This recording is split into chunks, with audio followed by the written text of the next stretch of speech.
bem-vindos de volta. Volpe aqui e hoje a gente começa a discussão da teoria do orbital molecular. Boa aula! Então, seguindo com a teoria do orbital molecular, o que a gente tem para apresentar sobre átomo? Eu começo com aquele mesmo gráfico de energia potencial, onde a gente busca sempre a máxima estabilização com a mínima energia para o sistema. Isso vai ser dado a partir de agora, que a gente já tem visto teorias envolvendo a mecânica quântica, a partir da melhor sobreposição dos orbitais, ou seja, do overlap mais efetivo. Então, qual vai ser o foco aqui sobre átomo? Utilizar a teoria para o que ela for útil. Nós provavelmente não vamos utilizar átomo, por exemplo, para investigar aspectos de forma ou de estrutura molecular.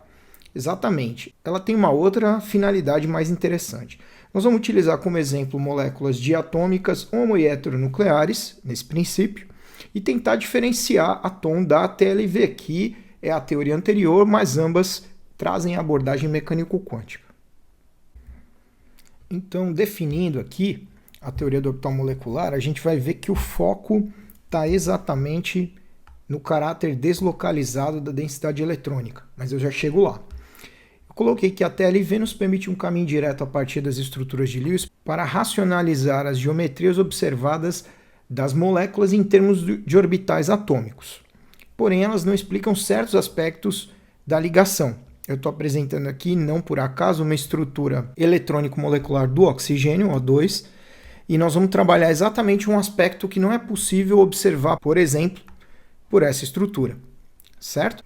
Atom descreve, então, os elétrons nas moléculas utilizando funções de onda moleculares, introduzindo os chamados orbitais moleculares. É baseada também na mecânica quântica e resolve certas limitações da TLV e das estruturas de Lewis. Então, na Atom, o foco são os elétrons que agora vão ocupar os chamados orbitais moleculares, que daqui para frente vão ser designados de OM, numa sigla. Assim, os elétrons de valência estão deslocalizados sobre a molécula e não pertencem mais a nenhuma ligação em particular. Esse é o grande diferencial da teoria do orbital molecular para a TLV.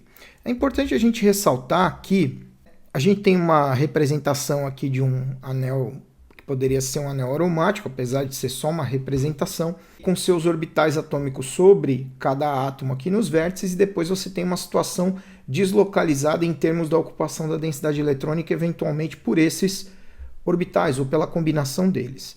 Então, queria deixar ressaltado que o que acontece nos procedimentos matemáticos entre TLV e TOM são diferentes, certo? São procedimentos matemáticos que levam a consequências diferentes, mas os resultados eventualmente podem ser resultados próximos em termos de interpretação. A chave aqui é a gente manter o foco na palavra da deslocalização eletrônica, enquanto a TLV a gente mantém a situação localizada. E qual é então o procedimento utilizado pela teoria do orbital molecular para combinar orbitais atômicos? É a chamada combinação linear de orbitais atômicos, como eu falei, um procedimento matemático, designado aqui por CLOA, e a gente vai ter o exemplo do H2 em primeiro lugar para ver como é que funciona essa combinação. Nesse caso eu tenho os orbitais de fronteira, que são os únicos dos átomos de hidrogênio. Aqui as funções Φ1s do hidrogênio A, Φ1s do hidrogênio B, sendo somadas num primeiro momento e gerando uma função psi, que é chamada a partir de agora de orbital molecular. Se está escrito aqui em fase, foi obtido a partir da soma, a gente está caracterizando essa região como um orbital molecular ligante. Está sendo designado aqui como 1 sigma G. Daqui a pouco todos esses símbolos aqui vão ser esclarecidos. Sigma, porque o caráter da ligação, obviamente, é da densidade eletrônica diferente de zero no eixo internuclear. E aqui você tem a forma do orbital resultante aqui, do orbital molecular ligante produzido por essa combinação linear para dois orbitais 1s, obtidas a partir de cálculos computacionais. Um aspecto bem importante de ser observado na combinação linear de orbitais atômicos é que n orbitais atômicos vão produzir n orbitais moleculares. Então, se eu tive dois orbitais, um s de cada hidrogênio sendo combinados, eu apresentei a primeira combinação que eu chamei de ligante, mas é necessário, então, dar origem a outro orbital molecular, já que eu combinei 2 orbitais atômicos, então eu vou ter 2 orbitais moleculares resultantes. Nesse caso, você está vendo uma operação aqui dada pela subtração dessas mesmas funções envolvidas aqui nos orbitais 1s, e o resultado é que eu produzo essa nova região aqui chamada de orbital molecular antiligante, e está levando também uma simbologia específica que foi designado aqui embaixo por essa função psi, o termo fora de fase. Então eu vou interpretar, já que existe um nó aqui nessa região, né, um plano nodal, eu vou interpretar que, diferentemente da região ligante, essa aqui seria uma região de ocupação desfavorável à densidade eletrônica. Então aqui a gente pode perceber as combinações que são chamadas de construtivas entre essas funções de onda, que representam os orbitais atômicos, e as funções sendo combinadas de maneira destrutiva, ou seja, em fase e fora de fase. E aí eu tenho uma combinação construtiva que acaba resultando numa amplificação, né, desse ambiente que está sendo gerado como orbital molecular ligante, e tem uma combinação aqui que não é muito favorecida quando ele é realizado através da subtração e resulta no orbital molecular do tipo antiligante. Em mais uma forma gráfica aqui, a gente pode observar então as funções radiais para o hidrogênio, no caso do orbital 1s, e essa combinação em fase, dando então uma região aqui com favorecimento da ocupação da densidade eletrônica entre os núcleos, e aqui, né, o quadrado da função, como a gente já tinha visto sobre a interpretação da probabilidade da densidade eletrônica. Então, isso também vai participar na descrição matemática da teoria do orbital molecular. Aqui embaixo a gente já vê as combinações quanto às diferentes fases. Então, a gente tem aqui que A e B, para as funções de onda do hidrogênio, elas acabam meio que se cancelando quando são combinadas fora de fase. E aí eu tenho uma região onde existe uma probabilidade muito baixa de eu encontrar densidade eletrônica ou desfavorável entre os núcleos. Aqui a gente define o termo overlap como sendo a sobreposição, e a gente verifica aqui nesses gráficos que esse overlap ele pode ser mais ou menos efetivo de acordo com o tamanho da espécie. Então as funções radiais aqui dos orbitais 1s, do hidrogênio, por exemplo, e do lítio, eles mostram diferentes efetividades em termos desse overlap, justamente pelo aumento da espécie aqui no caso do lítio. Ok? Então essa vai ser uma condição importante para a gente observar o caráter dessa ligação. E aqui a gente pode definir os termos de simetria e paridade que apareceram anteriormente na nomenclatura dos orbitais moleculares, os índices U e G. Essas palavrinhas já tinham aparecido anteriormente, eu comentei que vem do alemão Gerade, Ungerade, que significa par ou ímpar. Então, par ou ímpar com relação a quê? Com relação à variação do sinal matemático da função na medida que a gente realiza uma operação de inversão. Então, a operação de inversão nada mais é do que eu ter, por exemplo, uma coordenada x, y e z e eu levar ela a menos x, menos y e menos z. Você vai entender essa relaçãozinha que tem com essa dancinha aqui do John Travolta nesse filme, certo? Em breve a gente vai falar de simetria, essa operação de inversão vai aparecer novamente. Então, o que eu imagino? Eu imagino esse orbital molecular no espaço, não é uma figura bidimensional, achatada, né? Ela é espacial. Então eu percebo que aqui dentro eu só tenho um sinal matemático, não existe variação. Então se eu trouxer qualquer ponto aqui para uma inversão de coordenada total, por exemplo, vindo lá de cima, da parte de trás e da esquerda, aqui para baixo, para a parte da frente e à direita, eu fiz uma inversão total, eu realizei essa operação. E eu percebo que não há variação de sinal. Então, o símbolo utilizado na nomenclatura desse orbital é que ele é par, não há mudança de paridade, leva o termo G. Se eu considerar, por exemplo, o orbital molecular antiligante e fizer a mesma operação, eu posso pegar qualquer ponto aqui, quando eu inverto a coordenada, você vai ver que muda a cor do lóbulo, né? A gente falou que em algum instante isso ia ser importante, esses sinais matemáticos dados nas funções que definiam os orbitais. e aqui é um caso deles. Então a gente tem uma mudança de sinal, mudança de paridade na medida que eu faço a operação de inversão nessa figura aqui. Então quando isso acontece, eu chamo de paridade ímpar ou eu coloco o símbolo U na nomenclatura desse orbital molecular. Σg e σu. Então, como que essa combinação de orbitais moleculares, ou combinação linear desses orbitais, elas vão ser apresentadas na TOM, através de diagramas de níveis de energia dos orbitais moleculares? Sim, a gente vai trabalhar por enquanto o aspecto mais qualitativo deles, ou seja, esses diagramas vão indicar para a gente algumas propriedades que não eram observadas através de outras teorias, e também, principalmente, aspectos de reatividade das moléculas. Aqui, nós estamos considerando o primeiro diagrama de nível de energia de orbitais moleculares que tem esse aspecto. Significa que, vamos olhar por partes. Aqui eu tenho os átomos de hidrogênio colocados nas extremidades. Então, aqui nas extremidades, juntamente, nós temos os orbitais atômicos que vão ser combinados para produzir os orbitais moleculares. Esse diagrama ele é dado em função de energia. Então, seu preenchimento quanto à densidade eletrônica deve respeitar as regras de preenchimento ou de configuração eletrônica que nós já conhecemos. A combinação que foi feita nós já vimos que gerou uma região chamada de ligante, orbital molecular ligante, que foi designada 1σg, e uma região antiligante que foi designada 1σu asterisco. Normalmente o orbital antiligante traz esse asterisco aqui. Então, o que eu percebo que aconteceu?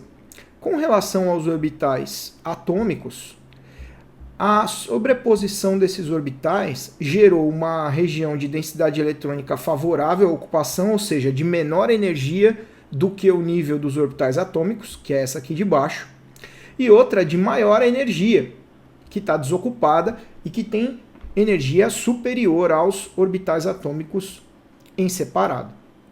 Certo? Quando a gente vai colocar um elétron de cada hidrogênio no diagrama dos orbitais moleculares, está aqui a molécula de H2, então os orbitais moleculares são representados nessa coluna central, a gente coloca respeitando as regras de distribuição. Então, cada orbital acomoda até no máximo 2 elétrons, mesmo sendo um orbital molecular, e eu tenho os 2 elétrons acomodados no orbital molecular ligante, σg. As conclusões para a molécula de H2 são que, por exemplo, a densidade eletrônica da molécula ela vai para uma condição mais estabilizada do que a dos átomos tinham quando eles estavam separados. Então, parece que é mais favorável manter a molécula de H2 do que 2 átomos de hidrogênio em separado. Isso do ponto de vista energético, certo?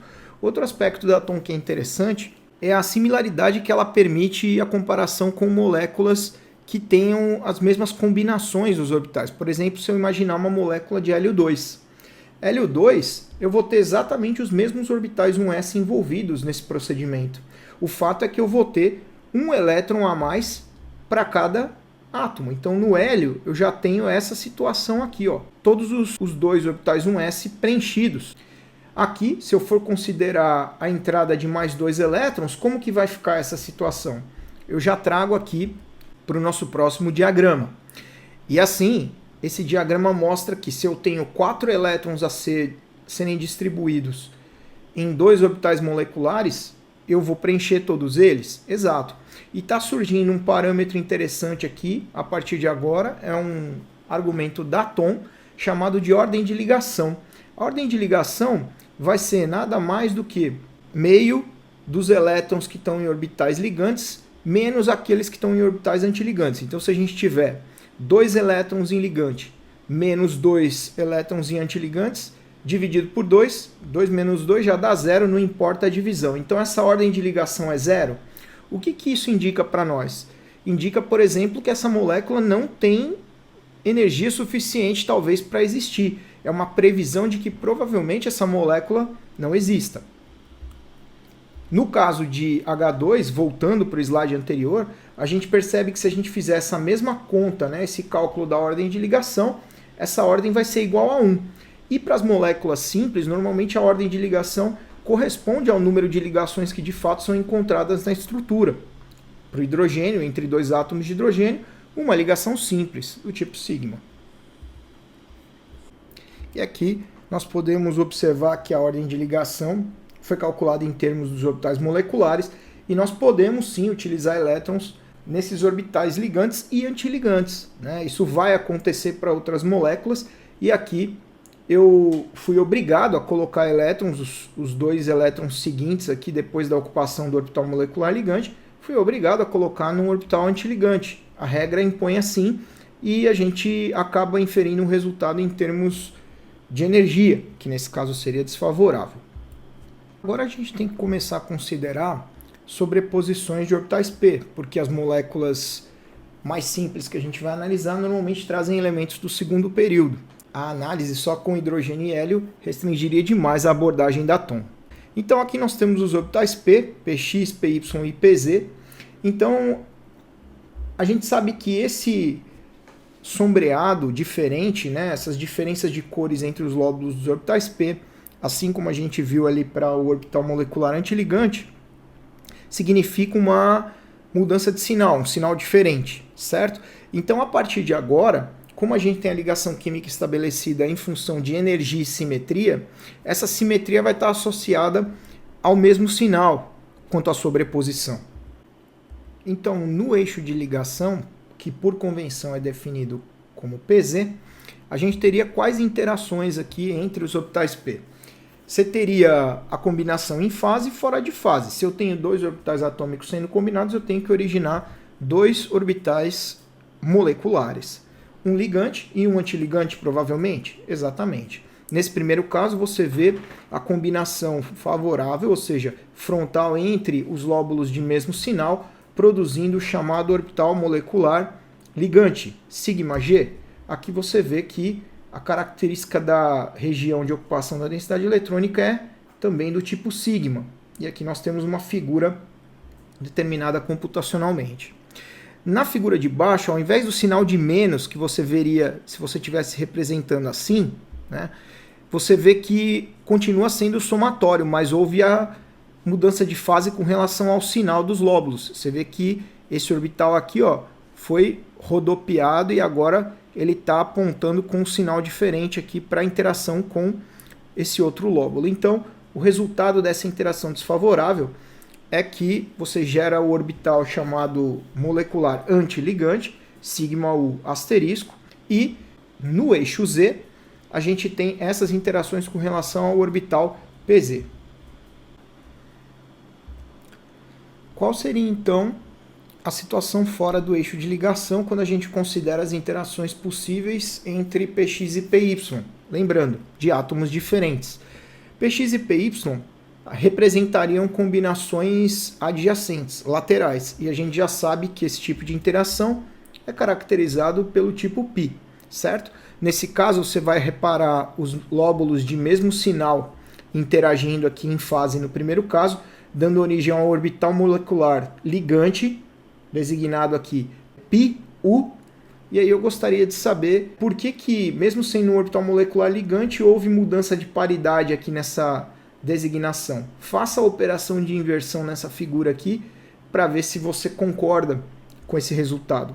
E aqui embaixo nós temos a combinação de orbitais px adjacentes fora de fase. Exato. Você está vendo a diferença da coloração dos lóbulos representando a diferença de sinais. E eu tenho o orbital molecular antiligante do tipo πg asterisco. Você está vendo aqui essa característica de um orbital π antiligante representado por essa figura computacionalmente aqui. Essa característica de orbital vai ser bastante interessante na discussão, por exemplo, da reatividade do monóxido de carbono. E nós temos uma situação peculiar, que é com relação à interação entre orbitais de energia apropriada, por exemplo, dois orbitais do tipo P do mesmo nível, mas de simetria inapropriada, né? Que é esse caso aqui. Se você produzir essa interação, você vai ver que a parte que fica sobreposta ao lóbulo de mesmo sinal é exatamente a mesma parte que fica sobreposta ao lóbulo de sinal oposto. Nesse caso, por exemplo, se você imaginar um PZ aqui com relação ao orbital PX, Então, qual é o resultado em termos da sobreposição? O overlap é zero, essa interação aqui não produz nenhum resultado interessante, nem favorável em termos da manutenção da molécula, certo? PY não foi mostrado, mas PY está numa direção diferente aqui de PX, então se a gente imaginar alguma coisa que X está nessa direção aqui, PY estaria perpendicular aqui, entrando, por exemplo, no plano da tela, certo? Então agora a gente precisa fazer um exercício mental antes da gente seguir aqui com a figura que vai aparecer. Eu vou pedir para você dar uma pausa no vídeo nesse ponto e tentar descrever os orbitais moleculares prováveis da interação dos átomos de flúor, de dois átomos de flúor, certo? Você vai considerar aqui os orbitais 1s, 2s e 2p, certo? Quais são importantes de fato para nós? São os orbitais de fronteira, os de valência, então principalmente 2s e 2p. Quais interações que a gente esperaria observar aqui? Bom, as de energia e simetria adequadas. Então, 1s ligante e antiligante, 2s com 2s ligante e antiligante. Nós vimos que os orbitais PZ, eles produzem uma interação do tipo sigma, então eles têm uma simetria diferente de PX e PY. Então, PZ ligante e antiligante. Depois, PX ligante antiligante e PY ligante antiligante. Talvez sejam essas as situações encontradas num diagrama de orbitais moleculares do F2. Aqui nós temos 2, 4, 6, 8, 10 orbitais moleculares que foram gerados, certo? Depois você pode justamente ver se você combinou 10 orbitais atômicos, certo? Aqui a gente pode começar pela contagem dos orbitais atômicos envolvidos e ver se resultou naquilo que a gente acabou prevendo. Então eu tenho 1, 2, 3, 4, 5, 6, 7 e 8. Aí você está vendo que está começando aqui do nível 2s, né? O nível 1s está aqui para baixo, a gente não está vendo. Então são dois orbitais 1s. Então aqui você tem 4 de um lado, 4 do outro. 8 orbitais atômicos, mais um S e um S aqui embaixo, 10 no total, para gerar os 10 moleculares que foram previstos. É comum essa representação onde os orbitais 1s e os seus orbitais moleculares resultantes são omitidos? É, porque eles já são orbitais mais internos, menos energéticos, né? Eles são muito estabilizados, difícil de participar de alguma interação com relação à reatividade da molécula. Então vamos trabalhar com os ambientes de valência. A gente tem aqui a combinação dos dois orbitais 2s produzindo sigma ligante e antiligante de 2s. Você está vendo que estão representados em vermelho. Todos os orbitais p e seus orbitais moleculares resultantes foram representados em azul. Então nós temos aqui uma diferenciação do grupo de orbitais moleculares dos orbitais p justamente pela interação de pz com pz, que é do tipo sigma, e PX, PX, PY e PY, que é do tipo π. Então nós vemos um orbital aqui molecular ligante do tipo sigma derivado de PZ com PZ e seu orbital molecular antiligante. Aqui, da combinação PX e PY ligante, nós temos o conjunto de menor energia do tipo π e seu conjunto antiligante, certo? Agora vamos aos elétrons para ver se a gente concorda com isso. Nesse caso, a gente tem a valência de cada átomo é 2s2, 2p5. Só falta um elétron para atingir a configuração eletrônica de um gás nobre. Então, eu tenho 7 elétrons. Como eu tenho 2 átomos, ao todo são 14 elétrons. Então, eu vou distribuindo. 1, 2, 3, 4, 5, 6. Aqui, 7, 8 spins paralelos. 9, 10, 11, 12 spins paralelos. 13, 14. Terminei minha distribuição eletrônica aqui nesse nível de energia do orbital molecular antiligante do tipo π, certo? E você pode calcular a ordem de ligação. Aqui eu estou tirando essa figura de um livro que utiliza uma outra fórmula, mas você vai averiguar que a ordem de ligação para a molécula de F2 é igual a 1. Significa que provavelmente eu tenho uma ligação simples entre os dois átomos sendo estabelecida, certo? Mas você vê que Agora, eu não sei identificar qual par de elétrons é responsável por essa ligação simples entre os átomos. Por quê? Porque a abordagem da Thom ela é deslocalizada quanto à densidade eletrônica. Então, eu tenho que todo esse conjunto aqui, ele é da molécula, ele não é vinculado a nenhum dos dois átomos em particular. E esse conjunto representa justamente a formação e a estabilização da molécula de F2. Aqui nós temos mais dois termos importantes que estão surgindo, que são HOMO e LUMO. Você está vendo as duas palavrinhas aqui no balãozinho. Então, o que significa HOMO? Highest Occupied Molecular Orbital. Significa orbital molecular de mais alta energia que está ocupado, ou seja, esse último nível aqui, pi antiligante. E o LUMO? O LUMO sempre vem depois do HOMO, certo? O LUMO significa Lowest Unoccupied Molecular Orbital. Então, é o orbital molecular desocupado de menor energia. Então, é isso que a gente vê aqui, HOMO e LUMO. Por que existe essa designação de HOMO e LUMO nessa teoria, a partir de agora, nos diagramas de níveis de energia desses orbitais moleculares? Justamente para a gente se dar conta aos aspectos de reatividade dessas estruturas, dessas moléculas. Se elas tiverem que interagir, se elas forem perigosas, se elas forem reativas, elas vão reagir através dos seus orbitais de fronteira, que são exatamente esse conjunto aqui de HOMO e LUMO. E aqui nós temos uma figura equivalente do diagrama de níveis de energia do F2, né, de orbitais moleculares de F2, onde você tem a possibilidade de fazer o preenchimento eletrônico, já que esse aqui está vazio. O mais interessante aqui é que a gente observa todas as características dos orbitais que foram combinados através da combinação linear, né, dos orbitais atômicos e dos seus orbitais moleculares, do tipo ligante e antiligante. Agora vocês vão fazer outra pausa aqui e selecionar as duas estruturas moleculares das seguintes substâncias: oxigênio O2 e nitrogênio N2.